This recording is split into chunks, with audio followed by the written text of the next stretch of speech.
I just finished watching episode 3 of season 4 of Star Trek Discovery, which is titled I Choose to Live.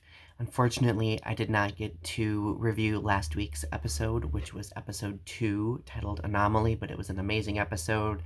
It obviously built onto the tragedy that was established in episode number 1.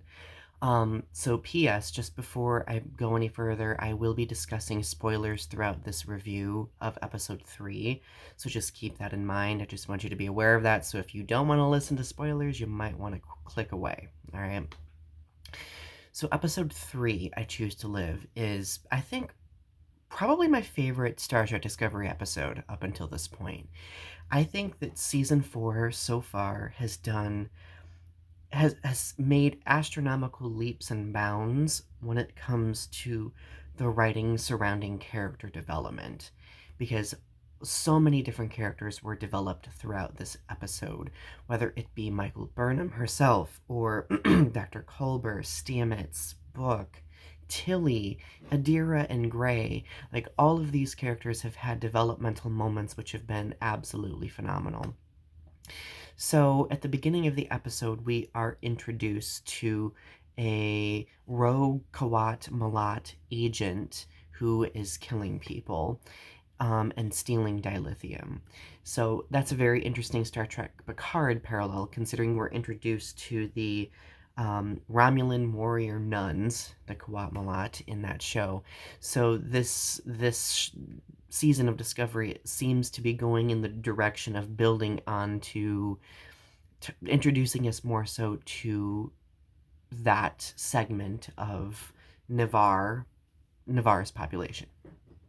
So, um, so there's this storyline where, they end up saving like a race that's on the verge of being extinct, because that is what this rogue Kawat Malat agent is doing. And there's this side story of Stamets and Book trying to figure out what happened to Quajon and what the um, uh, meaning is, what the science is behind this anomaly, which they are calling the dark matter anomaly, the DMA. So they have a title for it now, the DMA, but it's like they didn't really find anything. They ruled out that it's a wormhole, but when they visited Navarre, Book had the opportunity to experience a mind meld where he was able to find some sort of solace with literally losing his planet, which I thought was extremely moving. And so like those are the two large story segments moving throughout this season, well, this episode notably, and it ends with them saving this race of extinct people, or people who are on the verge of being extinct, and them at least finding some sort of Book notably finding some sort of solace.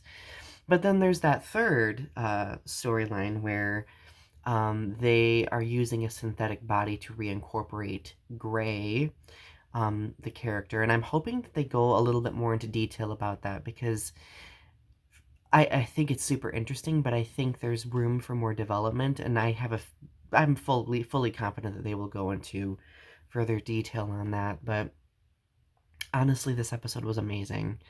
I love Star Trek Discovery so much. It's been an escape for me, and looking at this episode, notably, the LGBTQ plus representation is just beautiful. Like, I am loving it so much, and I really think that this show is moving mountains when it comes to representing LGBTQ plus people, and I hope that it continues to get the acknowledgement that it deserves for that, notably. So I give episode number 3 an A, like a solid A. It was a phenomenal episode. If you watched the episode, share your thoughts in the comment section below. Subscribe to my channel if you haven't yet, and I'll talk to you soon. Bye.